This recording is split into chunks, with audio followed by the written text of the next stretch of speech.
Welcome to Heirs of God Christian Ministries online service. Our mission: know Jesus and making Jesus known and lead the people to a real transformation in Christ. Para hinaga. Tayo po ay dadako sa ating pong pag-aaralan sa umagang ito. At tayo po ay nasa chapter 43 na. Malapit-lapit na po tayo matapos ang the book of Genesis. At tanong ko sa inyo, madali bang magpatawad? Ba't isa lang ang nagsasagot ng amen? Ang Diyos madali magpatawad. Pero ang tao, nahihirapan magpatawad. Kasi hindi tayo Diyos. Ang Diyos, madaling magpatawad. Pero sa tao, napakahirap magpatawad.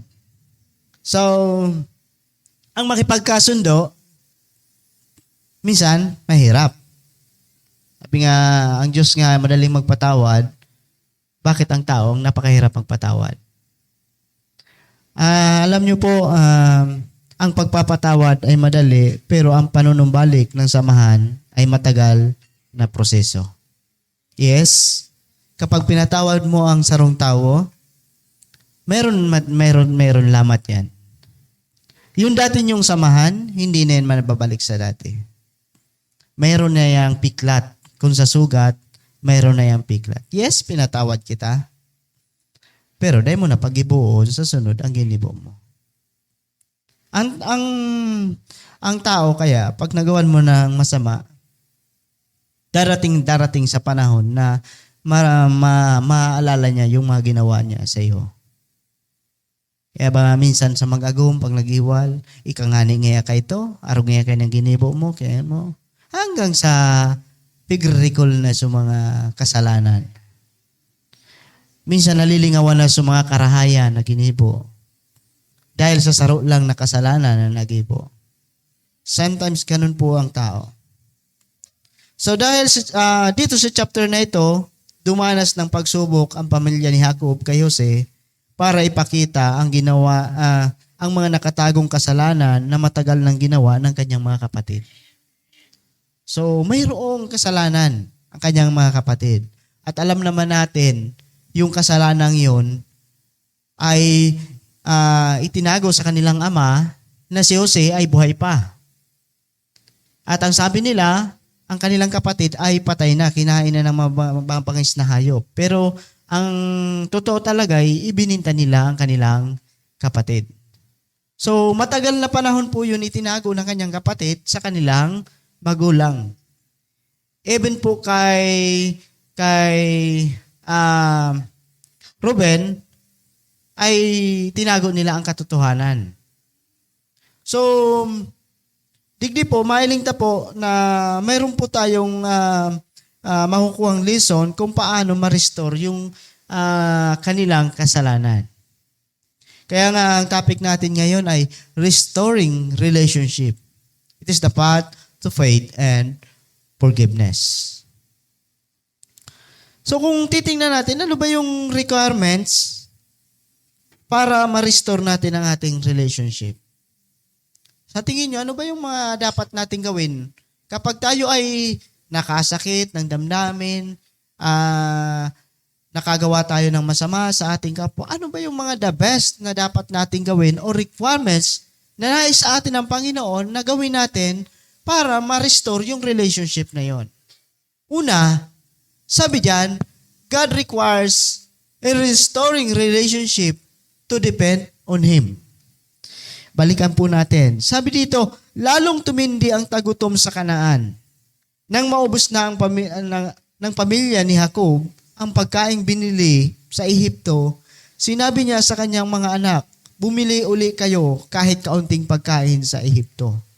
Sinabi ni Judah sa kanya, mahigpit po ang bilin sa amin ng gobernador doon na huwag kaming magpapakita sa kanya kung hindi namin kasama ang kapatid naming bunso. Kung pasasamahin ninyo siya, bibili po kami ng pagkain doon. Kung hindi po ninyo pahihintulutan, hindi po kami maaaring humarap sa gobernador. Sinabi ni Israel, bakit pa kaya sinabi ninyong mayroon kayong ibang kapatid? Akong pinahihirapan ninyo sa nangyaring ito.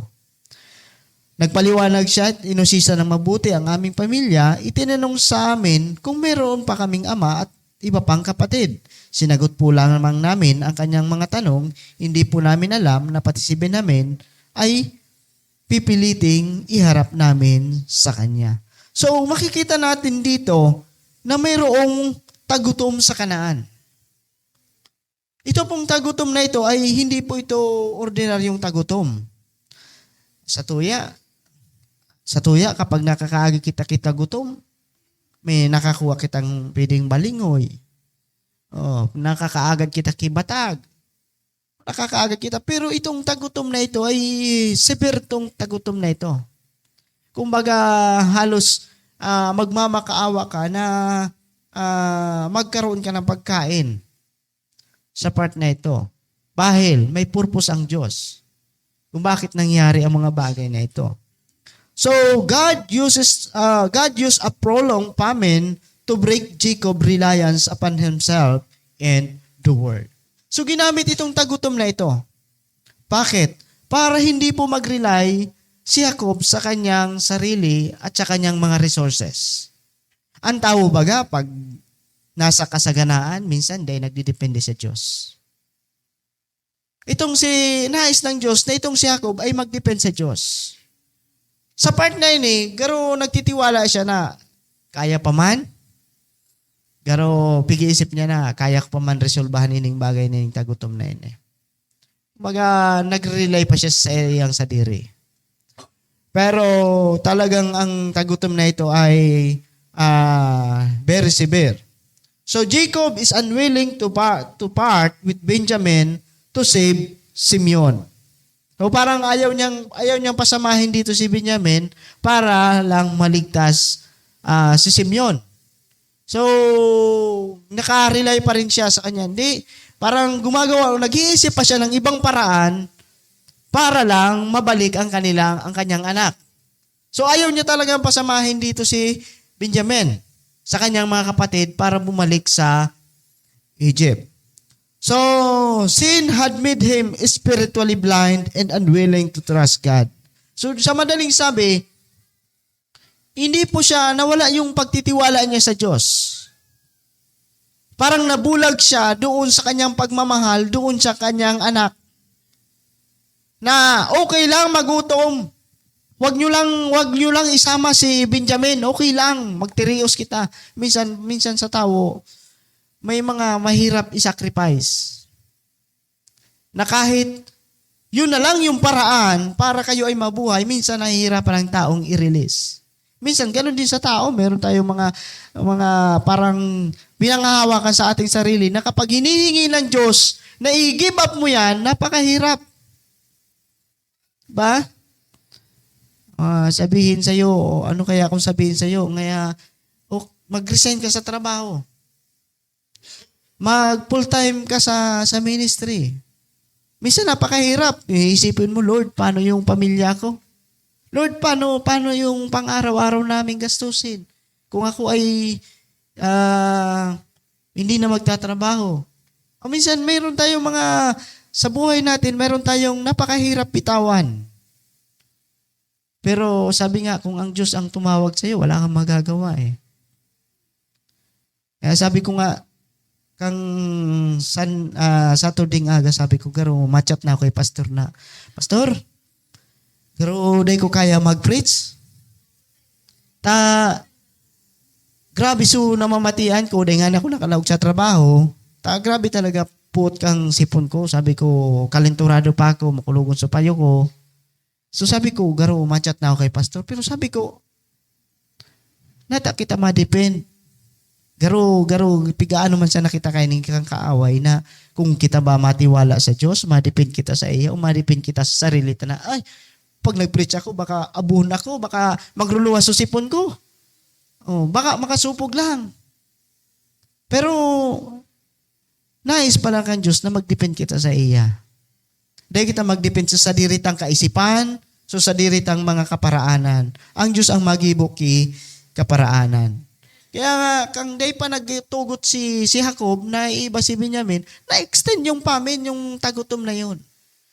Siguro ko, kung grabe na talaga, dit na talaga sa pagkaon, warang-wara na talaga, talagang napirita na yun si Jacob.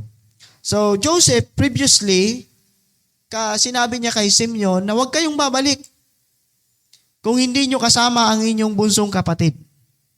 Naalala nyo sa ating tinapik na tinugunan sinda na pagbalik dapat, pag nagbalik ka mo didi, kaiba din sa inyong bunso. Sabi ni Joseph. But Jacob was not willing to part with his beloved son, even if it meant abandoning his son, Simeon, to forever put in Egyptian jail. So parang napahirap na ipasama sa kanila si Benjamin. Parang tigisip niya, okay lang na mabulok sa bilangguan si Simeon. Basta dahil lang nindo iiba sa kuyang bunsong pinakamamahal na anak. Sapagkat nag-iisa na lang itong anak ko kay Rachel. Sapagkat si Joseph, ang akala ni Jacob ay patay na ang kanyang isang anak. So, mahal na mahal niya itong si Benjamin. So, Jacob was so blinded by his love for his last son through Rachel. So, duman, parang na-blind siya. Parang nawara yung pagtitiwala niya sa Diyos.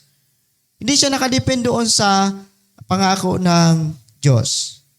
So, Jacob was not trusting Judah and also to God in this part of his life. Parang nawala yung kanyang pagtitiwala. So, unlike Jacob, God wants us to trust in Him when everything appears to be gone wrong. Parang gusto lang ng Diyos na maski may mga pinag-aagihan, maski may mga ganitong sitwasyon sa buhay nindo, dahil nindo pag-arogon si Jacob na dahil nawara sa iyang pagdepende o pagtiwala sa Diyos. So dapat magdepende pa rin tayo sa Diyos.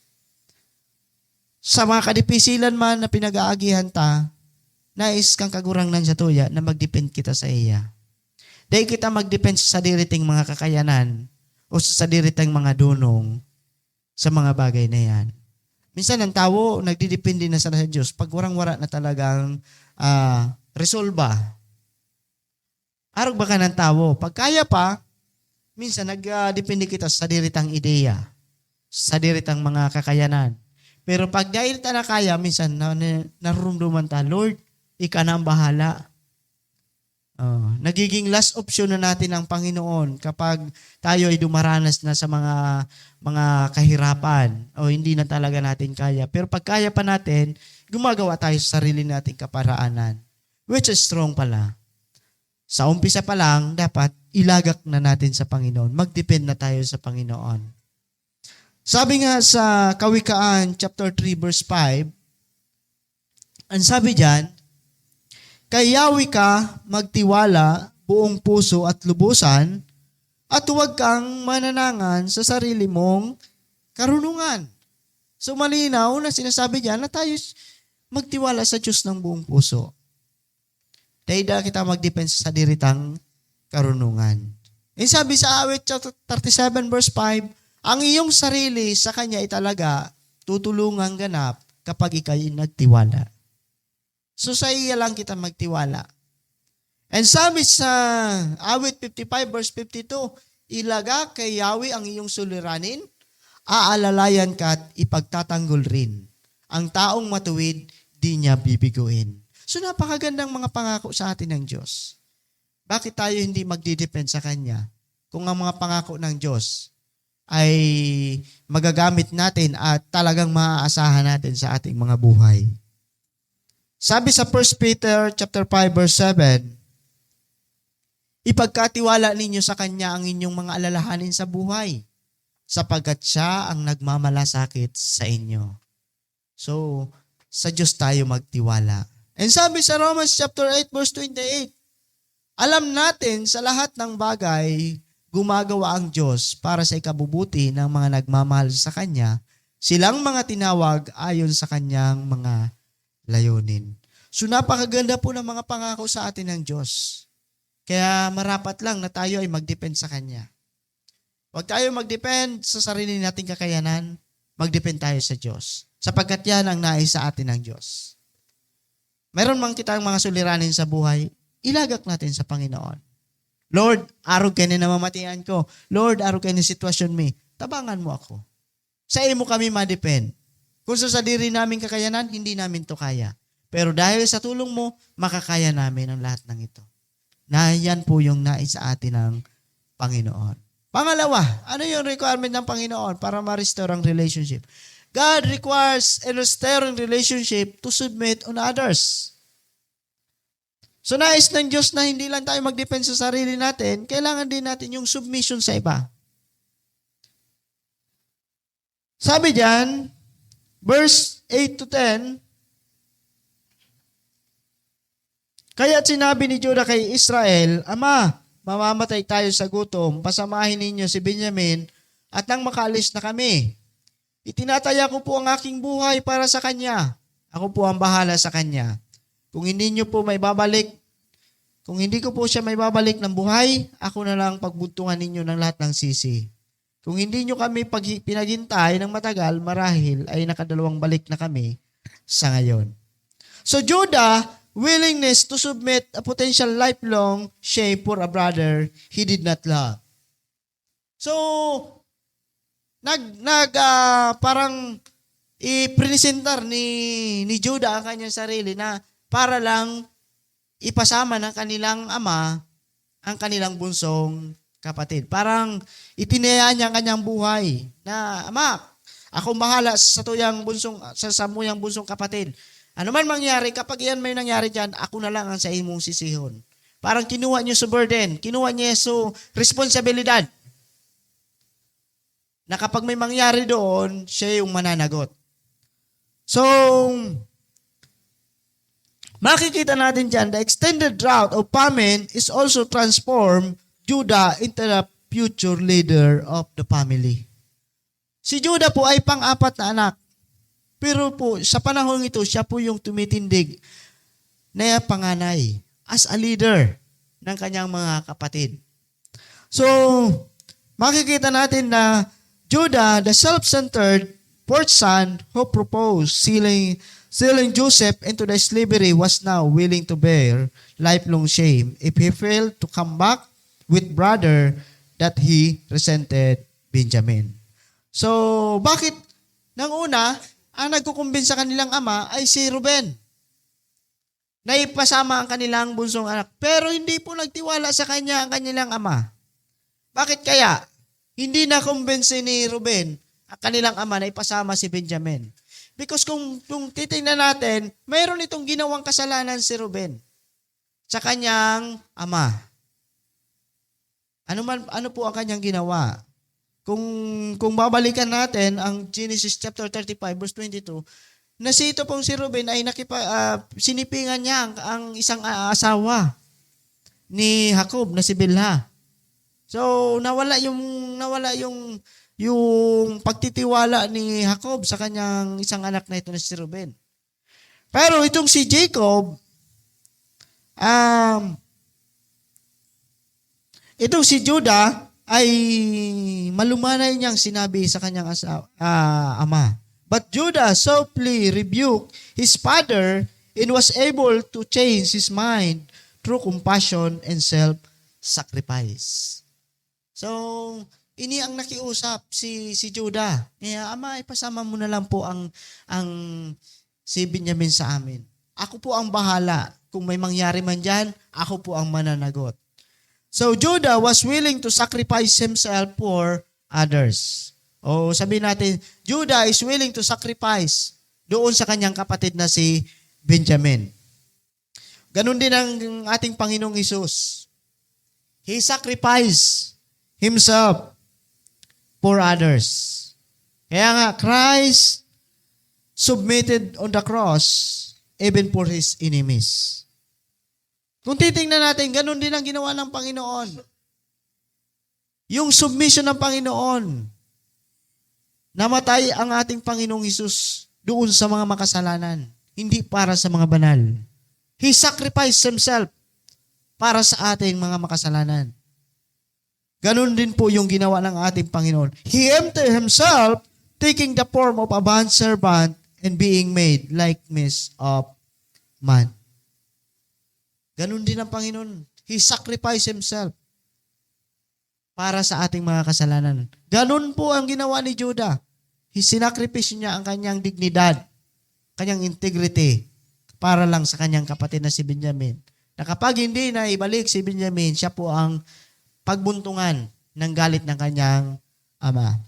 Ano ang sabi sa Philippians chapter 2, verse 7 to 8?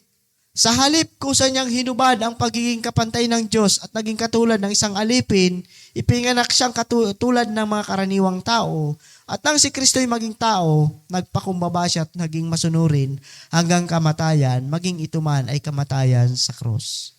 So ganun po yung ginawa ng ating Panginoon. He sacrificed Himself. Like Judah and Christ, we need to sacrifice our needs for the needs of others. Ganon din ang nais sa atin ng Panginoon. We need to sacrifice for others. Hindi po dapat tayo maging laging self-centered. Na ang iniisip na lang natin ay ang ating mga sarili. Hindi nawawala na tayo na isacrifice ang ating mga sarili para sa iba. Kaya nga sabi sa katulad sa mag-asawa, sabi nga kailangan nyo mag-submit sa bawat isa. Yan. Kung minsan, laging nag-aaway ang mag-asawa, it's because walang nangyayaring submission sa bawat isa. Lagi nang nag-aaway ang isang mag-asawa kapag hindi nagsusubmit ang sa bawat isa. Yan po yung tatandaan natin. Na dapat magkaroon tayo ng submission sa bawat isa.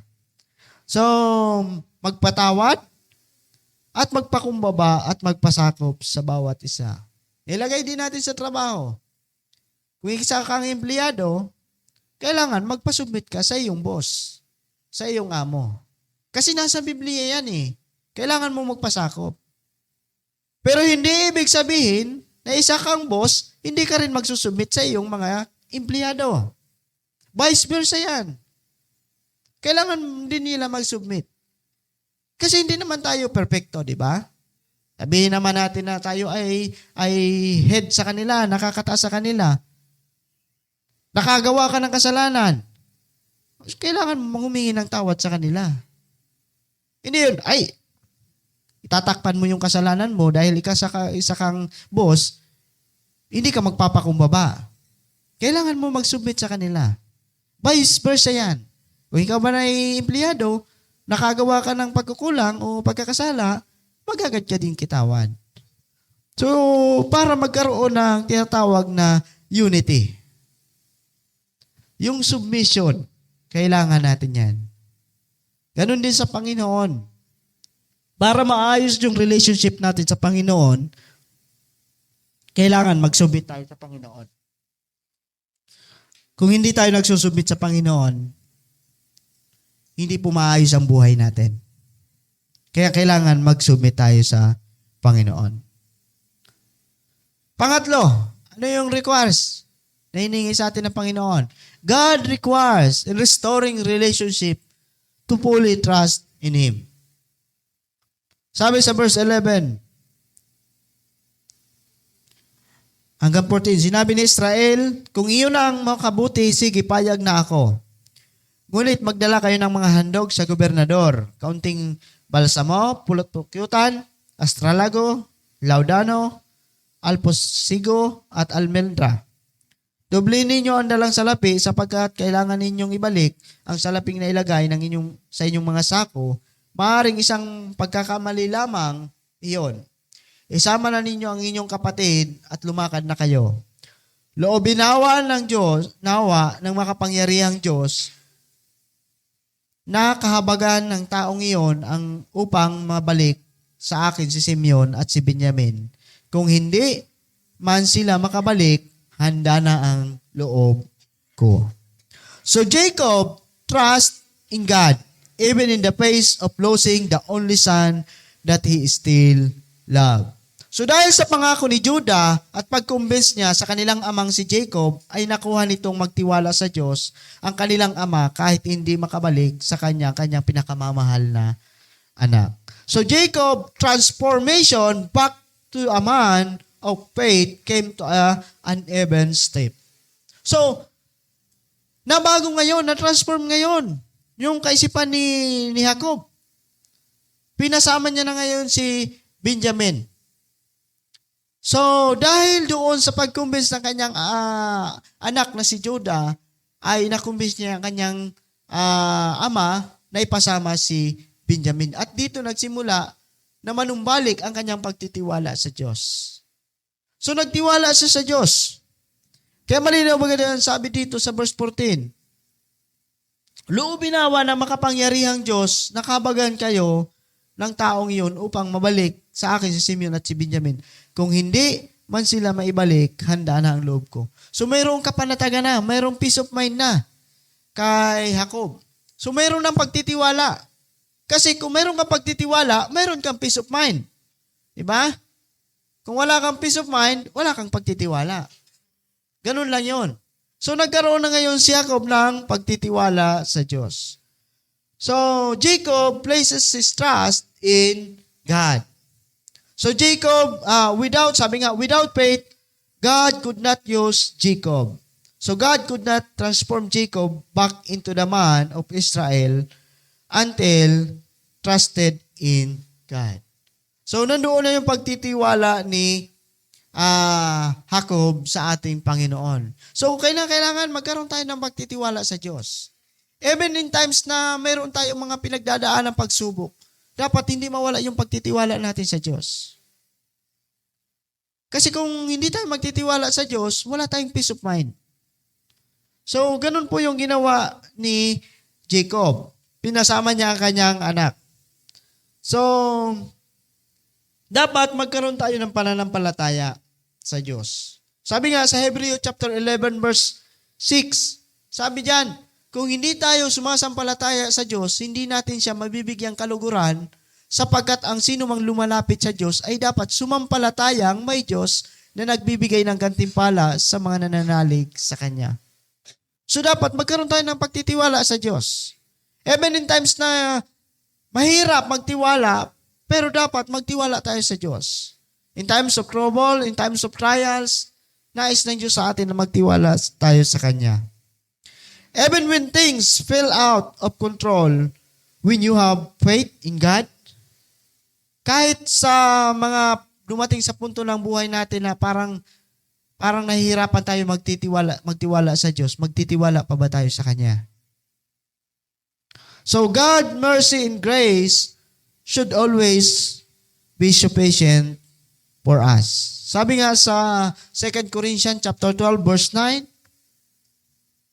ganito ang kanyang sagot, ang pagpapala ko ay sapat sa lahat ng pangangailangan mo, lalong nahayag ang aking kapangyarihan kung ikaw ay mahina. Kaya't buong galak kong ipinagmamalaki ang aking mga kahinaan upang lalo kong madama ang kapangyarihan ni Kristo. So kapag tayo ay sa punto tayo na tayo ay mahina o tayo ay walang-wala, tayo ay nasa down situation, dapat ang Diyos ang papupurihan natin. Ilagak natin sa Kanya. Sapagkat ang Diyos ay tapat sa atin. So, sabi diyan, ilagak natin sa Panginoon. Ilagak natin ano man ang mga burden natin, ilagak natin sa Panginoon. Ang Diyos lang ang makapagbibigay sa atin kapag tayo ay nagtiwala sa Panginoon. Okay, pang-apat. Ano ba yung nais natin, Panginoon?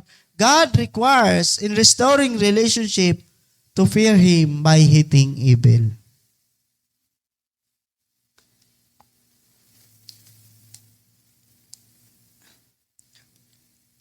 So, the fear of Joseph brothers is stemming from God's conviction of their hidden sin. So, yung takot na naramdaman ng kanyang mga kapatid nung nandun na siya sa bahay ni Joseph, ito po ay conviction sa kanila ng kanilang mga nakatagong kasalanan. Ano yung kasalanan yon? Yung kasalanang ibininta nila ang kanyang kapatid doon sa mga ngalakal at ito ay itinago na matagal na panahon sa kanilang amang si Jacob. So, nagkaroon ngayon ng conviction doon sa kanilang nakatagong kasalanan. So, upon meeting Joseph again in the Egypt, the brother will filled with fear. So, this fear come from the Holy Spirit conviction of their many hidden sin. Parang kinukumbik sila ngayon ng Holy Spirit. Dahil sa sala nindo, kung nata ka mo natatakot. Ang tao baga, pag di ka mang kisala, nata ka man matatakot. Diba? Yaon sa full confidence mo. Pero pag ikaw may ginibong kasalanan, talagang takot ka. Minsan nga ang iba, nagkukubog-kubog pa. Kaya ang aking ngani, pag ginapot mo, pag aram ni nang may sala sinda, maaraman mo. Mas sa tao baga, pag aram mong sala, may iling mo yun sa pandok. Kung nagsasabi ang tao, kitotoo. O dae. Kaya kung dahi ka man kisala, nata ka man matatakot. So, dahil sa pagpunta ninda, duman kay Joseph, talagang medyo kinakabahan sinda. Baka ngaya ano man niya, gibuon niya kay ni. Karon narurumduman ninda, so kinibo ninda sa saindang tugang na si Joseph. Kaya nagkaroon sila ngayon ng takot. But Joseph responded with kindness. Hindi siya nagpakita na siya ay nandoon yung galit, nandoon yung nagpakita siya ng kindness na ipinatuloy niya ang kanyang mga kapatid sa kanyang bahay. So Joseph showing kindness and integrity and show no interest on their gifts. Parang kahit marami silang dalang regalo, hindi to pinansin ni Joseph. Ganon din baga si Jacob, kang nag-uli siya para lang maibsan yung galit ng kanyang kapatid, ang ginawa niya, nagpadala siya ng maraming baka, maraming hayop, pinainot niya para maibsan yung galit ng kanyang kapatid. Yung manandigibon niya yung strategy digdi. Para mga maibsan niya, so galit niya kay itong gobernador. Kang Egypt, magdala nga kamukhi arog gay ni, regalo. Dubliho nindo, andaran nindo. Arog mang ginibo kasi si Jacob ay deceiver siya. Akala niya, madadala niya si Joseph sa ganung paraan para palayain ang kanyang anak. Ganun ang kanyang ginawa. Pero inignore niyo ni Joseph. Dahil may mas purpose si Joseph. So kahit alam ni Joseph yung mga kasalanan nila noon sa kanya, hindi siya gumanti kundi nagpakita siya ng pagmamahal. So ganun din sa atin, magkaroon tayo ng takot sa Diyos at gantihan natin, wag natin gantihan ng masama ang gumagawa sa atin ng masama. Kundi gawa natin ng mabuti. Kung tutusin, pwede niyang gibuan, pwede niyang balikan sa iyang mga tugang sa ginibo, pero dahil niya ito ginibo. Ginawa niya ng mabuti. Sabi nga sa atin sa Romans chapter 12 verse 20, subalit kung nagugutom ang iyong kaaway, pakainin mo. Kung nauuhaw, painumin mo. Sa gayon ay mabubunton sa kanya ang baga sa kanyang ulo. So, may mga gumagawa man sa atin ng masama, sabi diyan sa Bible, huwag natin gawa ng masama, kundi gawa natin ng mabuti. Kaya mali yung kasabihan na kapag binato ka ng ng bato, batuhin mo ng tinapay. Mali din po yun. Kahit hindi masakit ang binato mo, mali pa rin yun. Kung binato ka ng bato, hatidan mo ng tinapay, bigyan mo ng tinapay. So palaman, so tama. Kung ang palaman mo man ay bubog, mali pa rin yun. Kung ang palaman ay asin, mali pa rin yun. So ibig sabihin, gawan mo ng mabuti. Yan. Lang sa tuyang mga tao, pag kaiwal, tinawan ka, tinangro ka, minsan nag-iisip tulos kita. Kaya ang gigibo, pipakaon na sa ayam. Pag nagpulok-pulok sa ayam, may lason. Titawan anay. Tinawan niya kang kaiwal, napapakaon muna sa ayam. Pag nagpulok-pulok, halaton magpulok-pulok. Sa kakakaonon. At nag-iisip mas baka ngaya, ito ba lang, maray man sa intensyon na magkaigwa kay reconciliation. Araw kaya minsan ang tao ang kaisipan. Pero sabi nga, dapat tayo'y magtiwala sa Panginoon. Sabi sa mga Kawikaan, chapter 25, verse 1, kung nagugutom ang iyong kaaway, pakainin mo at painumin kung siya'y nauuhaw. And sabi sa Matthew chapter 5, verse 44, ngunit ito naman ang sinasabi ko, ibigin ninyo ang inyong mga kaaway at ipanalangin ninyo ang mga umuusik sa inyo. So, ganun daw po yung gawin natin. Kahit si Joseph ay ganun lang ginawa sa kanya ng kanyang mga kapatid, hindi po siya nagpakita ng galit. Kundi ginawa niya ito ng mabuti. Ganun din ang nais sa atin ng Panginoon. Kapag may nagawa sa atin ng hindi mabuti, gawa natin ng mabuti. Nang sa ganun, mapapakita natin ay yung pagkakaiba nating mananampalataya. Yun po yung nais sa atin ng Panginoon. Panglima, yan. God requires in restoring relationship to seek godly fellowship. So sabi diyan, verse 26, pagdating ni Jose, yumukod silang lahat sa kanyang harapan at ibinigay ang dala nilang handog. Kinumusta ni Jose at pagkatapos ay tinanong, kumusta naman ang inyong ama? Malakas pa ba siya? Ginoo, buhay pa po siya at malakas, tugon nila. At sila'y lumuhod at yumukod muli sa harapan niya. Pagkatapos ni Jose pagkakita ni Jose kay Benjamin, siya ay nagtanong, ito ba ang sinasabi ninyong bunsong kapatid? Pagpalain ka ng Diyos, anak. Hindi mapaglabanan ni Jose ang kanyang damdamin at halos siya ay mapaiyak dahil sa pagkakita sa kanyang kapatid. Kaya't siya'y pumasok sa kanyang silid at doon umiyak. Nang mapayapa na ang kanyang kalooban, naghilamos siya at lumabas at nagpahain ng pagkain. Si Jose ay pinaghaing mag-isa sa isang misa at ang kanyang mga kapatid sa ibang misa. Magkasalo naman ang mga Ehipsyo sapagkat ikinakahiya nilang makasalo ang mga Hebreo. Kaharap ni Jose ang kanyang mga kapatid at sunod-sunod ang pagkakaupo ayon sa gulang. Nagkatinginan sila at nagtaka sa gayong pagkaayos ng kanilang upo. Idinudulot mula sa mesa ni Jose ang pagkain nila at 5 beses ang dami ng pagkain idinulot kay Benjamin. Masaya silang kumain at nag-inuman. So the 11 brother submission to Joseph for a meal in his home. So the 11 brothers bow and submission. So Joseph blessed Benjamin and the group prepared to dine together.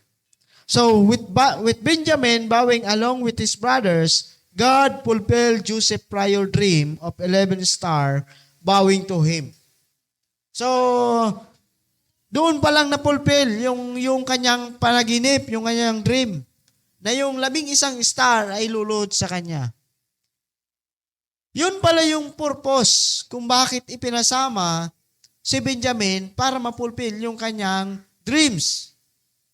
Na yung 11 star ay luluhod sa kanya. Sa mga masunod, makikita din natin sa ibang chapter kung paano ma-fulfill yung iba pang kanyang dream. So, makikita natin dyan, he gave him this dream to let Joseph know that God had orchestrated this event for His greater plan. So nakaplano na ito ng Diyos. Kung bakit nangyari ang mga bagay na ito, nagkaroon ng tagutom at na-extend yung tagutom doon sa Kanaan. It because para mapulpil yung plano ng Diyos at yung dream ni Joseph mangyari yon. Dahil kung hindi nagkaroon ng tagutom sa Kanaan, doon lang sa Egypt nagkaroon ng tagutom, hindi mapupulpil yung dream ni Joseph. Naluluhod ang kanyang 11 kapatid. Kaya na-extend yung famine doon sa Kanaan para lumapit sa kanya ang kanyang mga kapatid, maging ang kanyang ama. Ganun po yung nangyari. So Joseph offered to die with his brother, and it also a foreshadow of Christ offered to the believer to die with him. So, ganun din yun yung foreshadow na gusto ng Panginoon na makipag-fellowship tayo sa Kanya. Makipagsalo tayo sa Kanya. Yun din ay porsyado na ang bawat mananampalataya ay kailangan makisalo kay Kristo. So Jesus made an invitation to the believer to have deepest relationship with Him. Yun po yung nais sa atin ng Panginoon. Kung bakit inaanyayahan tayo ng Panginoon ay makapagsalo sa Kanya, because gusto niya magkaroon tayo ng deepest relationship sa Kanya. Ganun din yung ginawa ni Jose. Sa tagal bang panahon na hindi niya nakasama ang kanyang mga kapatid, kaya nga hindi niya napigilang umiyak at siya ay pumasok sa kanyang kwarto sapagkat lubos ang kanyang kagalakan na makita ang kanyang kapatid, ngunit hindi niya ito pinapahalata sa kanila sapagkat hindi pa nangyayari ang kanyang mga panaginip. Kaya minaloob niya na siya ay hindi magpakita na siya ang nawawalang kapatid. So, sabi sa Pahayag chapter 3 verse 19 to 22, sinasaway ko't pinapalo ang lahat ng aking minamahal, kaya't maging masigasig ka. Pagsisihan mo, talikuran ng iyong mga kasalanan. Nakatayo ako at kumakatok sa pintuan, kung diringin mo ni naman ang aking tinig, bubuksan ang pinto, papasok ako sa kanyang tahanan at kakain kaming magkasalo. So yan po yung nais sa atin ng Panginoon. Ang makisalo tayo sa Kanya. Makipag-fellowship tayo sa Kanya. Ang magtatagumpay ay uupo katabi ko sa aking trono, tulad ko na nagtagumpay na at nakaupo ngayon katabi ng aking Ama sa Kanyang trono. Ang lahat ng may pandinig ay makinig sa sinasabi ng Espiritu ng mga iglesia. So inaanyayahan din ang bawat isa sa atin na tayo'y makisalo kay Kristo. Kung ano ang tiniis ni Kristo, dapat samahan natin ang ating Panginoon. Sapagkat nais niya na magkaroon tayo ng malalim na relasyon sa Kanya. Yun po yung nais sa atin ng Panginoon. Kung bakit tayo inaanyayahan na magkaroon tayo ng fellowship. Ganon din sa atin. Para ma-restore ang ating relationship sa ating kapwa, magkaroon tayo ng fellowship. Para nakikita natin yung unity. Ganon din sa loob ng iglesia. Nais ng Diyos na magkaroon tayo ng mga godly fellowship. Kasi paano tayo magkakaroon ng wisdom, paano tayo magkakaroon ng encouragement kung wala tayong fellowship sa bawat isa?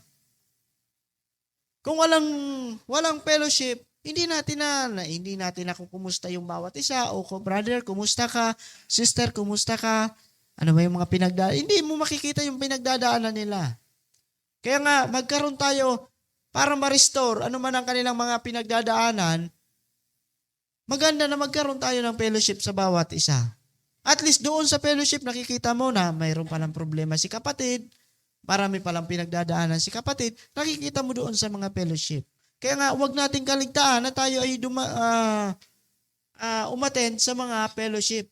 Sapagkat ito po ay nakakatulong, una iibsan, ano man ang mga suliranin o ano man mga problema na ating pinagdadaanan. So napakalaga po sa isang Kristiyano na hindi mawala sa ganitong mga pagtitipon. Kung may fellowship, kung mayroon tayong panahon, mag-attend tayo ng fellowship. Para nakikita natin, nakukumusta natin ang ating mga kapatid sa pananampalataya. Ganun po yung nais sa atin ng Panginoon. Para sa ating pagtatapos, in restoring relationship, God requires to fully depend on Him. Yan po yung nais sa atin ng Panginoon. Magdepende tayo sa Kanya. To submit to one another, to trust fully in Him, to fear Him by hating evil, and to always seek godly fellowship. Yan po yung nais sa atin ng Panginoon. All glory to God. Thank you for attending our online service. If you need counseling or have questions, contact us at our contact number 093013096768 or at our Facebook page Heirs of God, or visit us on site here at Purok Tres, Barangay 49, Biga, Legazpi City. Until next week here at HGCM Online Service, please like, share, and follow for updates.